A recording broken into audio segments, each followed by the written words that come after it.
ही सुमन बिमार पडली तेव्हापासून या रेशमानं चहा असा करून दिलाय जसं नालीचं पाणीच काय की. अय रेशमा, काय झालं आई?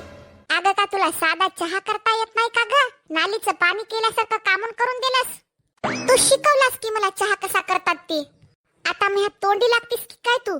सुमन का अजून बी बेडवर पडूनच आहे की काय? हो, ती महाराणी 8 दिवसापासून पडूनच आहे की. दादा घरात असल्यामुळे सगळे घरातले काम मलाच करावं लागायले. तर लय म्हणतीस ना, माझा लेक माझ्या शब्दाच्या पुढे जात नाही. जाय की म्हणावं आता शेताला. घरी कशाला भाकरी तोडायलास म्हणाव. रेशमा, जरा तोंड सांभाळून बोल. ते दारातच हाय.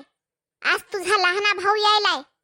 लय मोठा आवाज करून बोलू नको, नाही तर एवढ्या वर्षाची माझी मेहनत सगळी वाया जायची होय. तू हे सांगून सांगून माझ्या आयुष्याची अशी 17 वर्ष निघून गेले.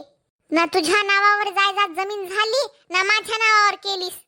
या घरचं जायदाद जमीन शेती सगळं त्या मोठ्या लेकाच्या नावावर हाय. आम्ही तर फक्त नुसते नावाचे झालो. त्याला अजून एखादं लेकरू बाळ झालं, मग झाली सगळी जायदाद जमीन त्याच्या नावावर. आम्ही तर असंच बोंबलत बसतो ना.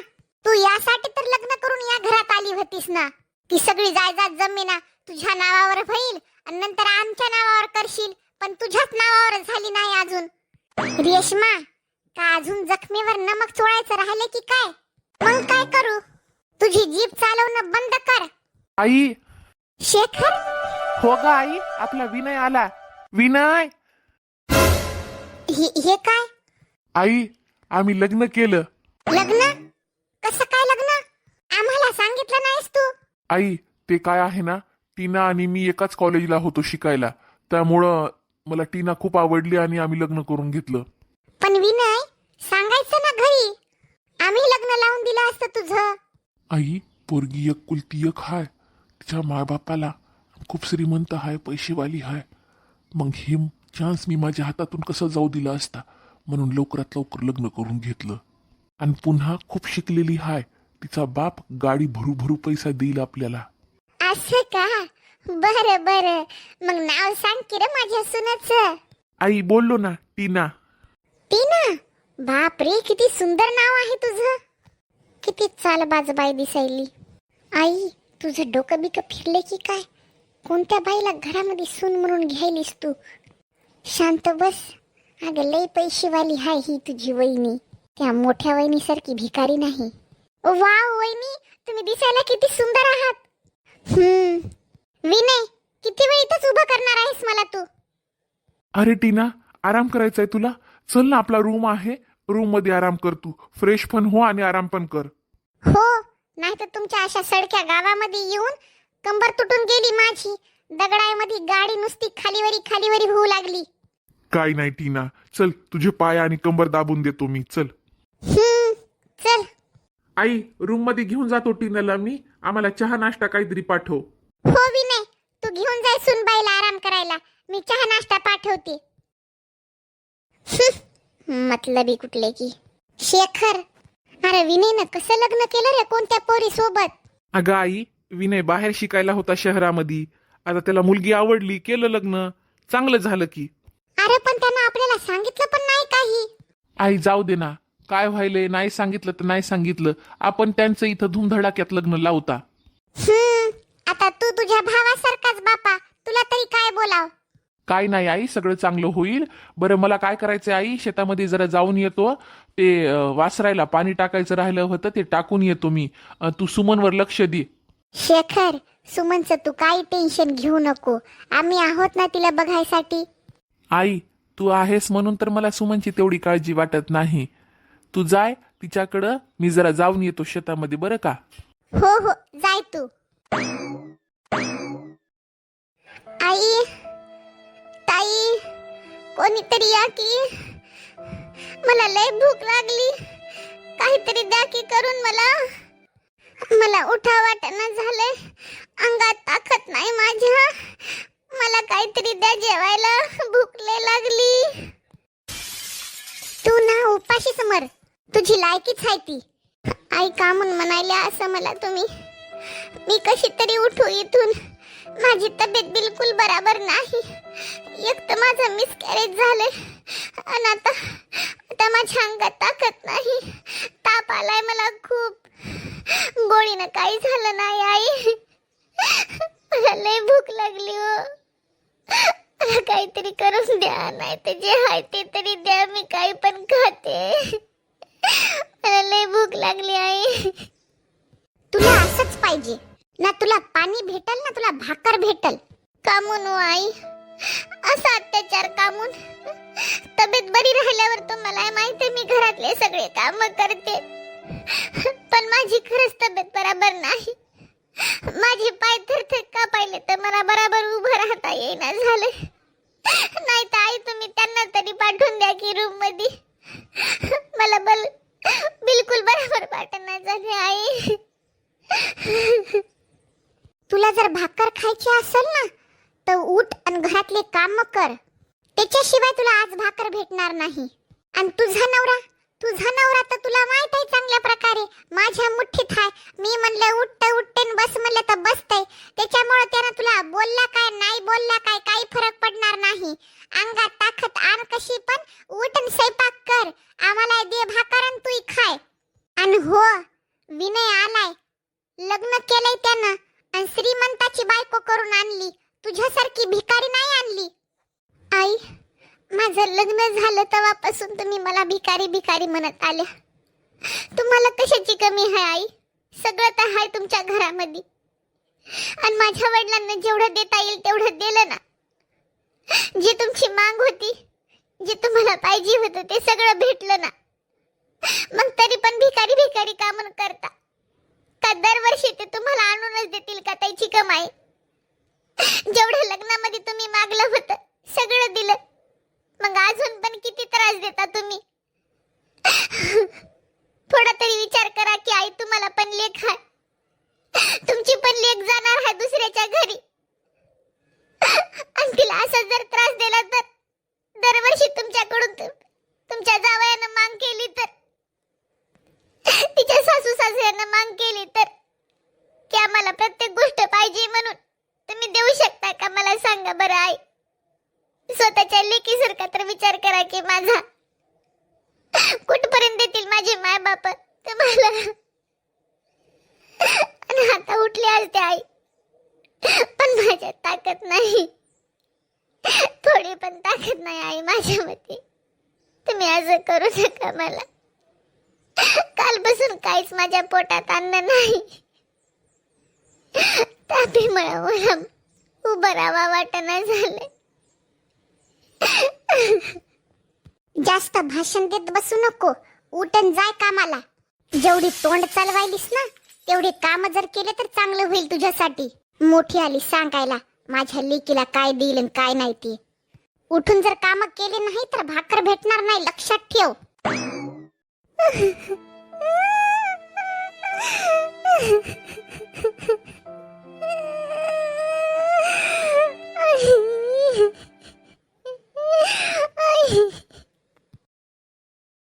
डार्लिंग, आता बरं वाटत असेल ना तुला? किती गरमी आहे इकडं. पूर्ण थकून गेले मी. आणि वरतून ही लाईट तुमच्या गावची. मला सांगायचं असतं ना लाईट जाते म्हणून, इन्व्हर्टर आणलं असतं मी. हो डार्लिंग, आणता येते की इन्व्हर्टर. त्याच्यासाठी तर मी येत नाही गावाकडं किती किती दिवस. पण म्हणलं एकदा लग्न झालं आपलं दाखवावं तुला म्हणून मी घेऊन आलो इकडं. काही गरज नाही अशी फटीचर जागा दाखवायची मला. अरे डार्लिंग, हे सगळं घरदार जायदाद जमीन आहे ना, ही सगळी आता सध्या माझ्या मोठ्या भावाच्या नावावर आहे. मोठ्या भावाच्या नावावर आहे. मग मला लग्न पण मोठ्या भावासोबत करायला पाहिजे होतं नाही का?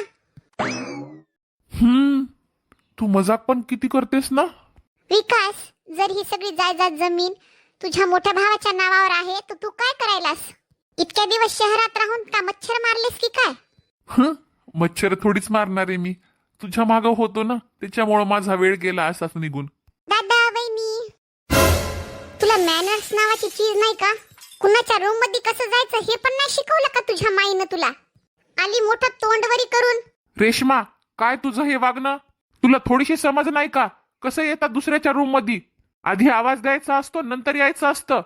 दादा, मी तुमच्यासाठी नाश्ता घेऊन आले होते. नाश्ता?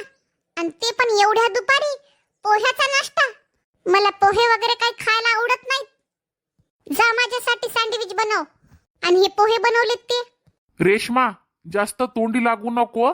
वहिनी काय म्हणाली? वहिनीला सँडविच खायचे तर सँडविच बनव, पोहे नकोत आम्हाला. दादा मग आधी सांगायचं ना, पोहे पाहिजे नाहीत तुम्हाला ते. आधीच तर गरमी व्हायली त्या किचन मध्ये उभं राहून. मोठ्या वहिनी बिमार होता, ते आम्हाला सांगू नको. जाऊन नाश्ता बनव आणि सँडविच बनव. इथे तर लय नखरे दिसायले. तर महाराणी सँडविच बनवायचं म्हणा, आणि हे काय माझा भाऊ पाय दाबू लागला इथे. बापरे, हे तर आईला सांगावं लागल. हे तर जोरूचा गुलाम निघाला, गुलाम. आणि याचं कसं बोलणं झालं माझ्यासोबत असं बोलायला. एक तर इतक्या दिवसानंतर घरी आलाय आणि बराबर बोलला सुद्धा नाही मला. बायकोला घेऊन आलाय. फिरे ती बायको. काय विचार करायली? जाऊन घेऊन ये. वेळ लागल, आणते बनवून. आणि रेश्मा जाता जाता दरवाजा वळून घे. माझा मोठा भाऊ सावत्र असून मला कधी बोलला नाही एवढ्या वाईट शब्दामध्ये, एवढी इज्जत काढून. आणि हे सख्खा असून असा बोलायलाय. डार्लिंग, तू नाराज होऊ नको. तुझे पाय मी अजून दाबून देतो. झोप, तू आराम कर. सँडविच येईपर्यंत तुझे मी पाय दाबतो, डोकं दाबून देतो. तू काळजी करू नको. किती बहीण तू छानपड आहे. कोणाच्या रूम मध्ये कसं यायचं हे पण शिकवलं नाही वाटतं तुझ्या आईनं. राग करू नको ना एवढं. तुझी ब्युटी खराब व्हायची वे. डार्लिंग, तू काय कर, आराम कर. लवकरात लवकर ही सगळी जायदाद जमीन माझ्या नावावर करतो आणि तुला घेऊन इथून निघून जातो कायमचा. तुझ्या नावावर नाही, माझ्या नावावर. हो हो, तुझ्याच नावावर. सुमन, आता बरं वाटायले की तुला? बर, अहो तुम्ही होते तरी कुठं व? सकाळपासून मी तुम्हाला शोधायले. कालपासून माझ्या पोटात अन्न नाही. मी आईला म्हणलं, आई मला भूक लागली, मला काहीतरी बनवून द्या, माझी तब्येत बरोबर नाही. तर आई म्हणल्या, तुला खायचं असेल तर स्वतःच्या हाताने उठून खाय, करून मी काय करून देणार नाही. लय रागात बोलल्या मला आई. म्हणून मग मी उठले, रव्याचा उपमा केला आणि खाल्ला. आता कुठं थोडंसं बरं वाटायलंय मला. सुमन, हे कसं बोलायली तू? माझी आई तर तुझी खूप काळजी घेते की. कसं नाव टाकायली माझ्या आईवर तू? दुसरं काही पण बोल, मी मान्य करल, पण माझ्या आईवर अशी खोटे आरोप टाकू नको तू. मी भले तिच्या पोटातून जन्माला आलो नसेल, पण तिनं जे मला सांभाळले ना, मला प्रेम केले ना, जीव लावलाय ना, ते माझ्या सख्ख्या आईनं सुद्धा लावला नसता. एवढं माझ्या आईनं माझ्यासाठी केलंय, आणि तू तिच्यावर नाव टाकायलीस? हे सहन करणार नाही बघ मी, सुमन. तुमच्या डोळ्यावरची पट्टी काढा. किती दिवस आंधळेपणाचं नाटक करत राहणार? काय बोललीस तू? जरा विचार करून बोल. मी विचार करूनच बोलायले. मला तुम्ही हे सांगा, तुमच्या लहान्या भावाला तुमच्या आईनं शहरात पाठवलं, एवढं शिकवलं, एवढं सगळं काही जे काय लागते ते सगळं पुरवलं, आणि तुम्हाला तुमच्या आईनं कधी शाळेत जाऊ दिलं का? अनपड का ठेवलं तुमच्या आईनं? तुम्हाला शेतातले काम का लावले? कारण ती माझी इच्छा होती. शहरामध्ये मला जायचं नव्हतं माझ्या आईला सोडून, म्हणून मी शेतीचा मार्ग निवडला. मागं पण तू माझ्या आईबद्दल माझे कान भरण्याचा प्रयत्न केला होतास, पण आता खूप झालं बघ सुमन. तुला मी ना, तुझी तब्येत बरोबर नाही म्हणून मी तुला सहन करायलो, नाहीतर मी माझ्या आईसाठी एक शब्द सहन केला नसता आणि तुला या घरातून बाहेर काढलं असतं. चुकीची तर तुम्हाला मी आता दिसायले हो, पण जी तुमच्या डोळ्यावर तुमच्या आईनं पट्टी बांधली ना खोट्या प्रेमाची, त्याची तुम्हाला बिलकुल जाणीव नाही. आणि ज्या दिवशी जाणीव होईल ना, तर तुमच्या पायाखालची जमीन सरकून जाईल. सुमन, तुला सांगितलं ना, माझ्या आईबद्दल मी एक शब्द ऐकून घेणार नाही. बोलू नकोस, नाहीतर माझ्या इतकं वाईट नाही तुझ्यासाठी कोणी. अरे काय झालं रे पोर हो? आई तू? अरे का मुंडरे गलका, बाहेरपर्यंत आवाज यायलाय.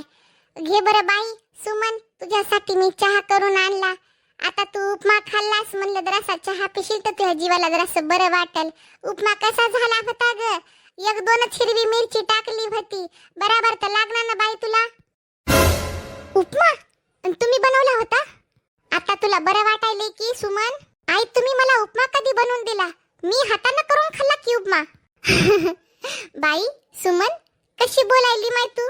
तुझी तब्येत बरोबर नसल्यामुळे तुझ्या काही लक्षात नाही की काय? तू आराम कर बरं बाई. हे घे चहा ना, आराम कर. काही पिन बडबडायलीस तू. आई उपमा तू करून दिला का? अरे हो रे शेखर, मी म्हणलं माय तिची तब्येत बराबर नाही म्हणलं सुमनची, आणि तू शेताला जाऊ लागलास ना, तर तिला मग मी उपमा करून दिला नाश्त्यामध्ये, आणि आता हिंग बघ चहा करून आणला. मला माहितच नाही तू आला असते घरामध्ये, तुझ्यासाठी बी चहा बनवला असता की राजा. नको आई, मला चहा बिया नको. मी जरा जाऊन येतो बाहेर. तू दे चहा आईला. माझी आई हिला किती जीव लावते. आणि सुमन एक नंबरची खोटारडी आहे. जेव्हा बघितलं तेव्हा माझ्या आईबद्दल माझे कान भरत राहते. डोळ्यावर तर पट्टी न बांधून घेतली आणि मला म्हणते मी डोळ्यावर पट्टी बांधली म्हण. आता जातो मी बाहेर, काही बोलत नाही आईच्या देखत. पण आता हिनं पुन्हा जर असं केलं ना तर मी आता सुमनला घरात ठेवणार नाही. झाली मनाची शांती सांगून माझ्याबद्दल माझ्या पोराला. अरे तू किती प्रयत्न करणार तू अजून. अरे डोळे नीट उघडून बघ. तुझा नवरा माझा लेक आहे ना. अरे ते किती मला जीव लावते, प्रेम करतय. तुला कळना झालंय साधी गोष्ट. तू आता त्याची किती जरी कानं भरलीस ना तरी काही फरक पडणार नाही त्याला. कारण लहान असताना त्याच्या मनामध्ये जे मी बी पेरलंय ना त्याचे फळ आम्ही आता खायलो. तू किती पण दगड मार पण ते फळ आमच्यानं तुटणार. पण आई तुम्ही जे करताय ना ते खूप चुकीचं करताय. तुमच्यावर तुमचा मोठा मुलगा एवढा विश्वास करतो ना आणि त्याचा विश्वासघात करताय तुम्ही. ज्या दिवशी त्यांना ही गोष्ट कळेल ना त्या दिवशी तुम्ही राहणार नाही या घरामध्ये. तू शिकवू नकोस मला काय करायचं आणि काय नाही ते. तू फक्त सहन करण्यासाठी आलीस या घरामध्ये आणि सहनच करत राहा. मोठी आली सांगायला शहाणपणानं. डार्लिंग, तू एवढी रागात का दिसतेस मला? राग करू नको तर काय करू. अगं टीना, मी पण तुला तेच म्हणतोय. तुला राग आला तरी कशाचा? 8 दिवस झाले या घरामध्ये येऊन काही केलंस का तू? अरे मी तेच करण्याचा प्रयत्न करतोय. सगळी प्रॉपर्टी तुझ्याच नावानं करणार आहे मी. पण कधी? डार्लिंग, तू एवढा राग करू नकोस ना. तुझी ब्युटी खराब होईल. मी आजच आईकडे जातो आणि आईला बोलतो मला पैशाची गरज आहे म्हणून. पण तुझी ती मथारडी आई करेल का माझ्या नावावर? अरे ती माझ्या नावावर करेल आणि मी नंतर तुझ्या नावावर करतो. पण तू एवढा राग करू नको. तुझी ब्युटी खराब होईल. हे बघ विकास, मी ना अजून 2 दिवसापेक्षा जास्त इथे राहू शकत नाही. तुमच्या गावामध्ये नुसती लाईट जाते आणि मी एवढ्या गर्मीमध्ये राहू शकत नाही. माझ्या बापाच्या घरी एसी आहे, कूलर आहे आणि मोठाच्या मोठा बंगला आहे ज्याच्यामध्ये मी आरामात राहते. आणि तुझं हे फटीचर घर मला बिलकुल आवडलं नाही. फक्त तुझ्यासाठी मी इथं थांबलीये. हो डार्लिंग, मला माहित आहे तू माझ्यावर खूप प्रेम करतेस. आणि मी तर तुझ्यावर एवढं प्रेम करतो की माझी सगळी जायदाद जमीन मी फक्त तुझ्याच नावानं करणार आहे. त्याची तू काळजी करू नको. तू फक्त राग करू नको. तुझी ब्युटी खराब होईल.